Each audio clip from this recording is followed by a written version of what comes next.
Oke, assalamualaikum warahmatullahi wabarakatuh. Pada kesempatan kali ini saya akan menjelaskan mengenai kalimat majemuk ya. Saya akan menjelaskan mengenai kalimat majemuk setara dan kalimat majemuk bertingkat. Kemudian bagaimana cara menganalisis klausanya dalam kalimat majemuk setara dan kalimat majemuk bertingkat.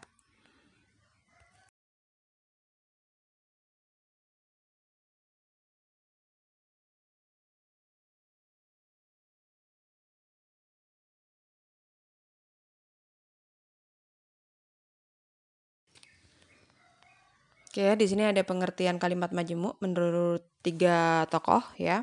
Yang pertama ada Ramlan menyebutkan kalimat majemuk oleh Ramlan disebut kalimat luas, sama saja ya, kalimat majemuk atau kalimat luas merupakan kalimat yang terdiri dari 2 klausa atau lebih. Kemudian Krida Laksana, Rimurti Krida Laksana menyebutkan bahwa kalimat majemuk adalah kalimat yang terjadi dari beberapa klausa ya.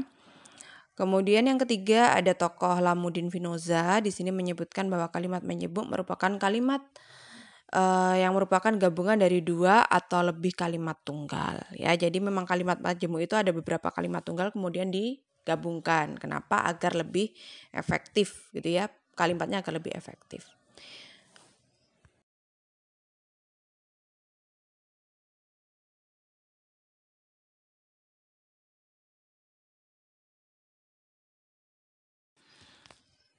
Oke ya, kemudian kalimat majemuk itu dibagi menjadi 2, ada kalimat majemuk setara, ada kalimat majemuk bertingkat ya. Kalau kalimat majemuk setara itu pengertiannya dapat dilihat di slide, merupakan kalimat yang terdiri dari beberapa klausa yang memiliki hubungan koordinasi. Koordinasi berarti hubungannya sifatnya sejajar ya. Hubungan koordinasi ini menunjukkan bahwa dalam kalimat majemuk setara, klausa yang satu tidak merupakan bagian dari klausa lainnya. Jadi klausanya berdiri sendiri-sendiri. Ya, itu dalam kalimat majemuk setara. Kemudian kalimat majemuk setara itu juga ditandai dengan konjungsi ya, ada konjungsi dan, serta, lalu, kemudian, atau, tetapi, tapi, sedangkan, namun, melainkan, dan bahkan ya.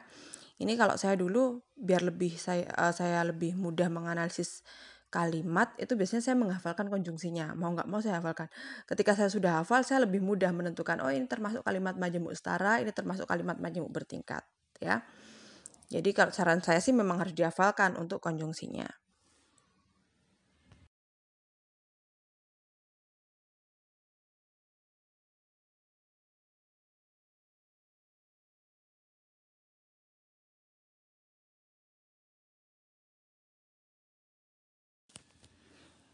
Oke, ini contoh kalimat majemuk setara ya.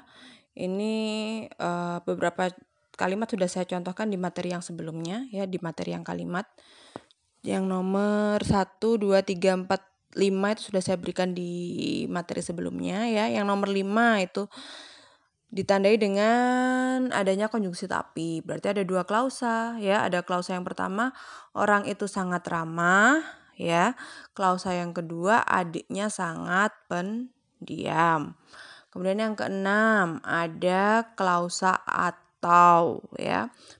Ada konjungsi atau, berarti klausanya yang pertama ada klausa engkau menyanyi, yang kedua ada klausa memainkan piano ya. Jadi tentukan dulu konjungsinya. Jadi ini konjungsinya apa? Oh, konjungsi tetapi termasuk ke dalam konjungsi untuk kalimat majemuk setara. Berarti klausanya sifatnya berdiri sendiri-sendiri. Klausanya lebih dari 1 gitu ya.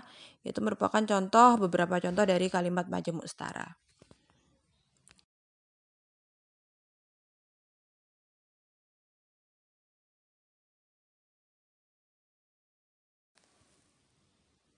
Oke ya, kemudian jenis kalimat majemuk yang kedua ada kalimat majemuk bertingkat.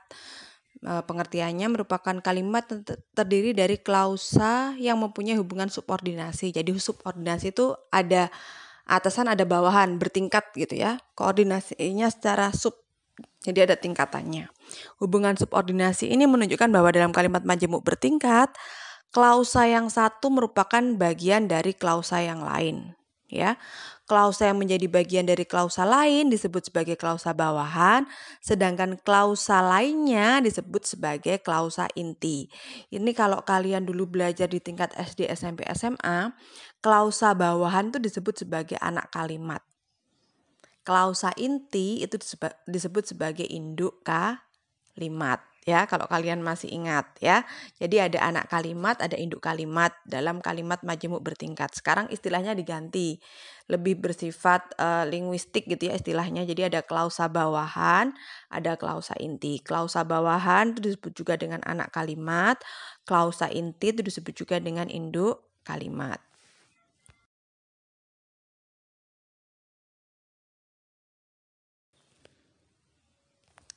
Oke, kemudian sama halnya dengan yang kalimat majemuk setara, dalam kalimat majemuk bertingkat itu juga memiliki konjungsi atau kata hubung.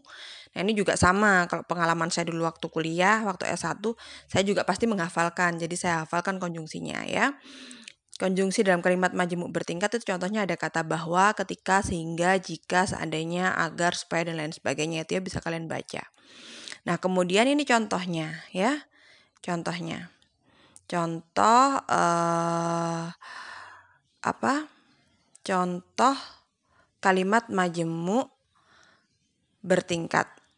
Nanti akan saya buatkan ya. Jadi saya akan membuatkan sama seperti yang frasa kemarin, saya akan membuatkan video. Jadi saya menganalisis kalimat biar kalian lebih paham gitu ya. Nah, ini contohnya terlebih dahulu gitu ya. Contohnya ada yang mudah aja dulu ya. Nomor 2, coba dilihat nomor 2 ya. Nomor 2, ada kalimat karena tidak belajar, dia mendapat nilai jelek. Dilihat di situ, ada konjungsi karena. Ada konjungsi karena. Ya, berarti kalau ada konjungsi karena, kalimatnya merupakan kalimat majemuk bertingkat. Kalau kalian mau menganalisis dalam kalimat majemuk bertingkat, pasti ada yang namanya klausa inti, ada yang namanya klausa bawahan. Ya, ada namanya klausa inti, ada namanya klausa bawahan. Nah, klausa intinya yang mana, klausa bawahannya yang mana? Setelah kalian menentukan konjungsi ya, yang di belakang konjungsi itu biasanya merupakan klausa bawahan atau anak kalimat ya. Jadi dilihat ada konjungsi karena, kemudian kita lihat kalimat yang berada di belakangnya. Ya. Karena tidak belajar, koma. Berarti klausa bawahannya atau anak kalimatnya itu adalah karena tidak belajar. Dia mendapat nilai jelek itu sebagai klausa inti atau induk kalimat. Ya. Oke. Kemudian contohnya yang lain nomor 5. Ada konjungsi ketika. Ada konjungsi ketika, ya. Berarti di situ kalimatnya pasti kalimat majemuk bertingkat karena ada konjungsinya ketika. Sekarang kita tentukan dalam kalimat nomor 5 itu klausa bawahannya mana, klausa intinya mana. Konjungsinya mana terlebih dahulu? Konjungsinya ternyata ada kata ketika. Tadi sudah saya bilang ketika menentukan konjungsi, di belakangnya konjungsi itu pasti klausa bawahan atau anak kalimat ya. Berarti klausa bawahannya ketika dia datang. Klausa intinya saya membaca buku cerita. Oke ya, sudah bisa ya menentukan mana klausa inti, mana klausa bawahan ya. Dilihat dari konjungsi. Jadi kalau kalian tentukan konjungsinya terlebih dahulu, di belakang konjungsi itu pasti klausa bawahan. Selebihnya merupakan klausa inti. Nah, klausa bawahan itu kan merupakan bagian dari klausa inti. Ya. Nomor 5, berarti bagaimana kita menentukan, Bu? Berarti klausa bawahan kok bisa menjadi bagian dari klausa inti? Bisa dilihat, dibuktikan dari mana? Dari fungsi sintaksisnya. Ya, nomor 5, kita lihat analisis lagi fungsi sintaksis. Saya ini sebagai subjek membaca predikat, buku cerita, objek, ya. Nah, ketika dia datang, klausa bawahan kan tadi, itu berfungsi sebagai keterangan bagi klausa inti. Kalau tidak percaya, kalian kalian analisis atau kalian buktikan dengan ciri keterangan. Keterangan itu kan dapat diletakkan di awal, di tengah, ataupun di akhir. Saya letakkan di awal saja ya. Ketika dia datang, saya membaca buku cerita berterima. Berarti klausa ketika dia datang itu sebagai keterangan bagi klausa inti saya membaca buku cerita ya. Berarti ada keterangan di situ. Gitu ya. Setelah ini nanti saya akan bikinkan videonya jadi biar kalian lebih paham bagaimana cara menganalisis kalimat majemuk ya, kalimat majemuk setara bertingkat, bagaimana cara menganalisis klausa. Jadi nanti di videonya akan saya jelaskan menganalisis mulai dari yang pertama ya. Analisis kelas kata, kemudian fungsi sintaksis, frasa, klausa, dan jenis kalimatnya kalimat apa. Gitu ya. Silakan dipahami dulu dua materi yang saya berikan hari ini ya. Ada materi kalimat dan ada materi kalimat majemuk. Nanti setelah itu akan saya bikinkan ya videonya gitu ya. Terima kasih. Assalamualaikum warahmatullahi wabarakatuh.